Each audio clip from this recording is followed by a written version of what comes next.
Isang grade 12 student ngayon ang agaw pansin sa social media pagkatapos siyang makuhanan ng picture ng isang netizen na nagtitinda ng sampagita along Quezon Ave dito sa Quezon City. Napakabihira na sa panahon ngayon ang mga bata na magtinda lalong-lalo na para suportahan ang kanilang pag-aaral. Nandiyan na yung iba ay nahihiya pagka nakita sila ng kanilang mga friends or kakilala na nagtitinda, or yung iba naman parang ang baba-baba ng tingin nila sa sarili nila once na nagtinda sila.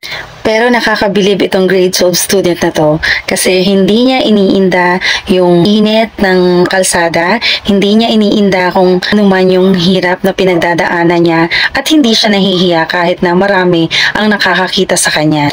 Patunay lang yan na mataas ang pangarap nitong batang to at nakaka-proud pagka nagkaroon ka ng mga anak na ganito. Nakaka-proud or nakakatuwa lang isipin na despite of poverty, kahirapan sa buhay, ay nagagawa niya ng paraan para kumita at itusto sa kanyang pag-aaral. Karamihan kasi sa mga estudyante ngayon, hindi ko nila lahat, pero marami ang napaka-easy na lang ng buhay.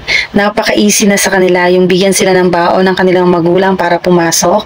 Napaka-easy na lang sa kanila bilhin yung mga gusto nila kahit na wala silang pera. Napaka-easy na lang sa kanila nang humingi ng pera sa mga magulang at bilhin yung mga bagay na hindi naman importante. May mga bata ngayon na napakadali na lang makuha ang mga bagay na gusto nila at ipagyabang. Yung hindi nila iniisip yung pagod, hirap ng mga magulang, kumita lang ng pera. At kung mapapansin nyo sa panahon ngayon, napakabata pa pero naka-iPhone na.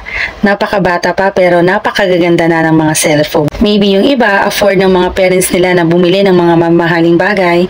And sad to say na mas maraming bata ang pinapaaral ng magulang pero mas inuuna ang barkada, ang bisyo kesa sa pag-aaral. Sana makita to ng mga estudyante, no? Para maging para sa kanila na hindi lahat ng bagay ay makukuha mo ng napakadali lang. Na ang lahat ng bagay ay pinaghihirapan, pinagpapaguran. Katulad nitong estudyante na to na kailangan niyang magtinda ng sampagita para lang mas tustusan ang kanyang pag-aaral at hindi na kailangang humingi sa kanyang mga magulang. For sure, paglaki nitong batang to, malayo ang kanyang mararating dahil nakikita natin kung paano siya nagsusumikap na kumita para sa kanyang pag-aaral. And ipag-pray natin yan.